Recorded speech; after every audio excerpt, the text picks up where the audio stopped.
Welcome to daily fact current affair. और हमारा इस करंट अफेयर के इनिशिएटिव में आपका स्वागत है। हमारा मेन टारगेट है कि जो 2023 के इंपॉर्टेंट करंट अफेयर है हम उसको कवर करेंगे, और ये हमारी क्लास थर्ड है।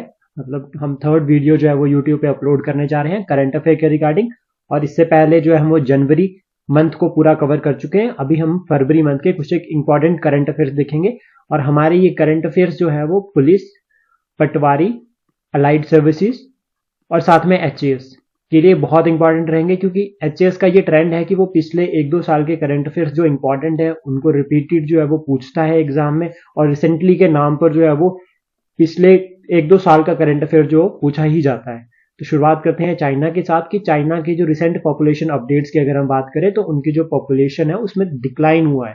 ठीक है, जिसकी वजह से, और इसके जो रीजंस है इंपॉर्टेंट, ये हिस्टोरिकल डिक्लाइन है। इसके वन चाइल्ड पॉलिसी जो चाइना ने अडॉप्ट की थी 1980 में, और ये 2015 तक रही थी, सबसे इंपॉर्टेंट। देन उसके बाद 2016 से जो है उन्होंने टू चाइल्ड पॉलिसी को, सिस्टम को जो है अडॉप्ट किया था। देन उसके बाद 2021 में बात करें तो थ्री चाइल्ड पॉलिसी।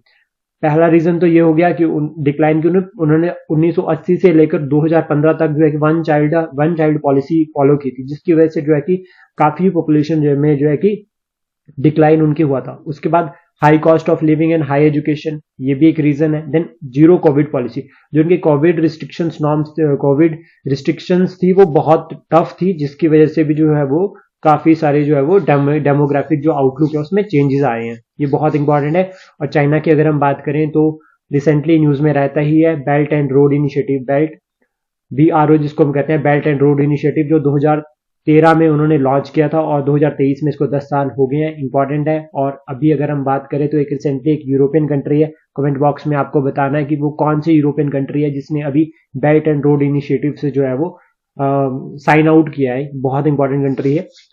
उसके बाद अगर हम बात करें, नेक्स्ट है हमारा केओलदाओ नेशनल पार्क। केओलदाओ नेशनल पार्क, ये इसको हम जो है वो भरतपुर बर्ड सेंचुरी भी कहते हैं। यूनेस्को वर्ल्ड हेरिटेज साइट है, बहुत इंपॉर्टेंट है। और 42 साइट्स जो है वो total UNESCO world heritage sites है इंडिया में। अगर हम बात करें, इंपॉर्टेंट है ये। और अगर हम राजस्थान के बारे में और जाने कि वहां पर कौन कौन से नेशनल पार्क है या वाइल्ड लाइफ सेंचुरीज है जो, या फिर टाइगर रिजर्व है, तो सरिस्का टाइगर रिजर्व बहुत इंपॉर्टेंट है। ठीक है, केवलदाओ घाना नेशनल पार्क, ये बहुत इंपॉर्टेंट नेशनल पार्क है। ठीक है, मुकुंदरा नेशनल पार्क, ठीक है, रणथंभौर अगेन इंपॉर्टेंट है। और डेजर्ट नेशनल पार्क। इसके बाद अगर हम बात करें तो यहाँ पे थार डेजर्ट है, इंपॉर्टेंट है, थार डेजर्ट।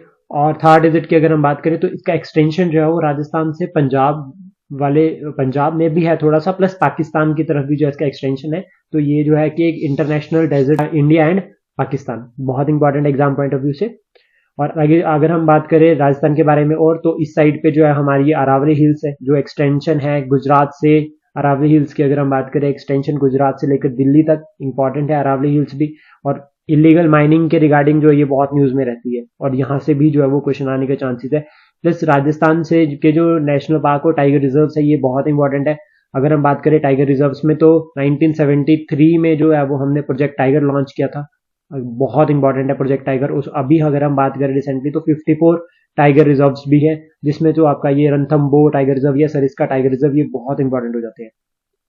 सुरक्षित हम सुरक्षित तुम अभियान, ये नीति आयोग ने इनिशिएट किया है। नीति आयोग की अगर हम बात करें तो ये एस्पिरेशनल डिस्ट्रिक्ट प्रोग्राम में है। 2018 में ये एस्पिरेशनल डिस्ट्रिक्ट प्रोग्राम लॉन्च किया था, और अभी रिसेंट मूव इसमें है कि ये अभी डिस्ट्रिक्ट से ब्लॉक की तरफ शिफ्ट हो चुका है। नीति आयोग की अगर हम बात करें तो ईस्टर्न प्लानिंग कमीशन, जो हमारा 1950s में बना था, बहुत इंपॉर्टेंट है। और 2015 में जो है वो नीति आयोग बन गया था। और नीति आयोग का जो चेयरपर्सन होता है, मतलब प्राइम मिनिस्टर उसको हेड करता है। और national institution for transforming India, इसकी जो है वो फुल फॉर्म है, ये भी इंपॉर्टेंट है। युवा स्कीम की अगर हम बात करें तो ये यंगस्टर्स के रिलेटेड है। National scheme for monitoring young authors to encourage youngsters, ठीक है, जो राइटिंग स्किल्स को इंप्रूव करे, उससे रिलेटेड ये स्कीम है, इंपॉर्टेंट है। दलित बंधु स्कीम ऑफ तेलंगाना, याद रखना सबसे पहले तो इंपॉर्टेंट यही है कि ये स्कीम किसकी है, तेलंगाना की। तेलंगाना बहुत इंपॉर्टेंट है। और दलित बंधु की अगर हम बात करें तो ये जो डायरेक्ट बेनिफिट ट्रांसफर है उनको अप टू 10 लाख पर फैमिली, 10 लाख तक जो है कि पर फैमिली जो है कि उनको प्रोवाइड करना है। जिसमें जो टारगेट है हमारा वो दलित एंटरप्रेन्योरशिप को प्रमोट करना है, ताकि जो है वो उन्हें ओवरऑल डेवलपमेंट उनकी हो सके। और इसमें जो है कि wine shops, medical shops, fertiliser shops, rice mill, इन सब की वो उन्हें एक तरह से जो है कि इस स्कीम के अंडर जो है हम डायरेक्ट बेनिफिट ट्रांसफर उनको दे रहे हैं up to 10 lakh rupees. Important है, ये भी लिंक कर रहा है। और संचार पोर्टल की अगर हम बात करें, डिपार्टमेंट ऑफ टेलीकम्युनिकेशन, ठीक है, एक्सपैंड द संचार टेलीकॉम संचार सरल संचार पोर्टल को एक्सपैंड किया है। और अगर हम बात करें सरल संचार की, तो ये वेब बेस्ड पोर्टल है, सबसे इंपॉर्टेंट है, जो वेब बेस्ड पोर्टल है। और ये क्या करता है, इशू करता है various type of license and regulation certificates, जैसे यूनिफाइड लाइसेंस हो गया, unified license virtual network operator etcetera, मतलब वायरलेस प्लानिंग एंड कोऑर्डिनेशन इनका मेन टारगेट है। पंडित दीनदयाल उपाध्याय उन्नत कृषि शिक्षा योजना, कृषि शिक्षा योजना, ये स्कीम जो है वो 2016 में लॉन्च की गई थी। और प्रमोट, इनका जो टारगेट था वो ऑर्गेनिक फार्मिंग को प्रमोट करना।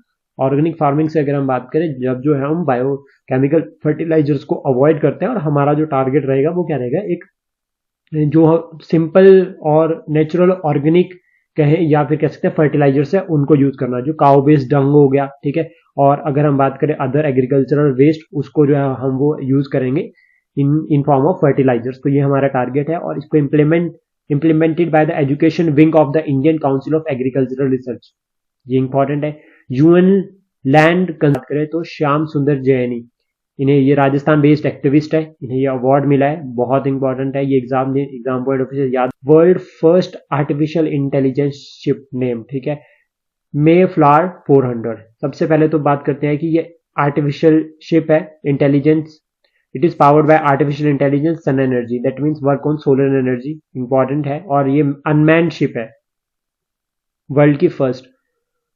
Justice G Rohini commission, justice G Rohini commission, central government ने अभी रिसेंटली ये अब इस कमीशन का जो टेन्योर है उसको एक्सटेंड किया है, ठीक है, टू एग्जामिन, जो ये कमीशन बनाया गया था, ये बनाया गया था to examine sub categorization of OBC other backward classes, उसको हेड कर रहे थे जस्टिस जी रोहिणी।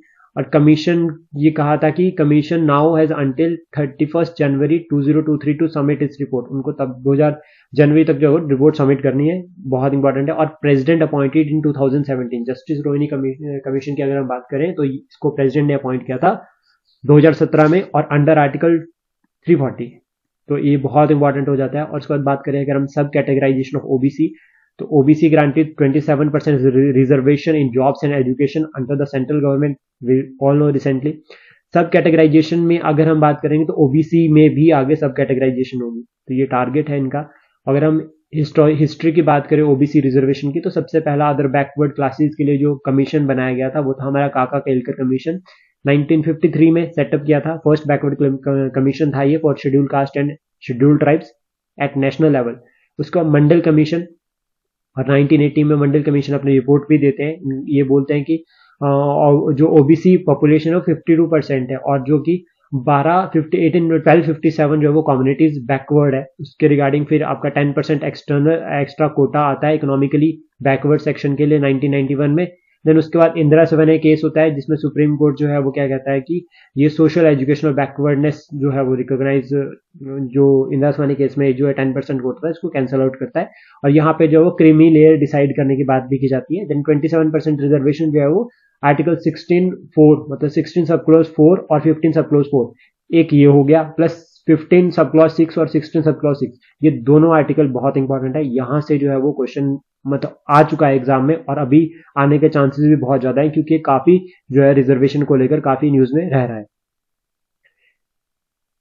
उसके बाद अगर हम बात करें 102 constitutional amendment, national commission for backward classes, ठीक है, और which previously statutory body under the ministry of social justice and empowerment, ये भी इंपॉर्टेंट है। उसके बाद अगर हम बात करें कॉर्बेट नेशनल पार्क, तो कॉर्बेट नेशनल पार्क जो है वो रिसेंटली सुप्रीम कोर्ट ने बैन किया यहाँ पर कि इसका जो कोर एरिया है, कोई भी नेशनल पार्क या वाइल्ड लाइफ सेंचुरी है वो 3 पार्ट्स में डिवाइडेड है, कोर एरिया, बफर जोन, ठीक है, कोर, बफर जोन और उसके बाद इको सेंसिटिव जोन, ये 3 जोन्स है। कोर में जो है कि कोई एक्टिविटीज नहीं है, बफर में आप ऐसी एक्टिविटीज में कर सकते हो जहां पर जो है वो आप एनवायरमेंट या वहां की को जो फ्लोरा एंड फौना है उसको आप हर्ट नहीं कर रहे हो। और इको सेंसिटिव जोन जो है वो एक्स्ट्रा एक सेंसिटिव जोन क्रिएट किया जाता है जहां पे आप गवर्नमेंट इंस्टीट्यूशंस, एजुकेशन से रिलेटेड यहाँ पर हो सकते हैं, प्लस यहाँ ये जो है वो एक आइसोलेशन की तरह जो है कि वो यूज किया जाता है इसको। इंपॉर्टेंट अगर हम बात करें नेशनल पार्क्स की, जो उत्तराखंड में, क्योंकि हम कॉर्बेट नेशनल पार्क जो है वो हमारा उत्तराखंड में बहुत इंपॉर्टेंट है, फर्स्ट नेशनल पार्क भी हम इसको कह सकते हैं और सबसे पुराना नेशनल पार्क भी जो ये है। ये हमारी यमुना रिवर और भागीरथी। देन उसका राजाजी नेशनल पार्क, ये इंपॉर्टेंट है। Kedarnath wild life sanctuary, valley of national park और नंदा देवी नेशनल पार्क, ये बहुत इंपॉर्टेंट है। नंदा देवी से रिलेटेड जो है वो एग्जाम में आने क्वेश्चन आने के चांसेस बहुत ज्यादा है। लखनंदा रिवर हमारी, कॉर्बेट नेशनल पार्क हमारा ये रहा, और अस्कोट सेंचुरी। तो ये कुछ एक नेशनल पार्क और वाइल्ड लाइफ सेंचुरीज है उत्तराखंड के जो important exam point of view से। उसके बाद ये क्वेश्चन भी है कि सुप्रीम कोर्ट जो है वो appointed panel to notice the illegal construction for the establishment of tiger safari work being done within the buffer areas of Corbett national park. तो ये कहाँ पर है? ये है हमारा उत्तराखंड में, ये बहुत इंपॉर्टेंट है। उसके बाद नेक्स्ट अगर हम बात करें तो ये है quick reaction surface to air missile. Surface to air missile that means quick reaction, मतलब ये एकदम से रिएक्ट करेगी। और it is design by DRDO और design and developed by DRDO. DRDO की अगर हम बात करें तो ये बना है हमारा 1958 में। और आपको कमेंट बॉक्स में बताना है कि अभी प्रेजेंट में जो डीआरडीओ के चेयरमैन है वो कौन है। और इसकी रेंज अगर हम बात करें इस मिसाइल की तो ये रेंज है हमारी 30 किलोमीटर्स। और सिंगल टारगेट सिस्टम जो है ये जो है वो इट अगेंस्ट 6 टारगेट साइमल्टेनियसली, मतलब ये 6 टारगेट जो एक साथ कर सकती है simultaneously. So that's it for today. Please support, share and subscribe daily fact.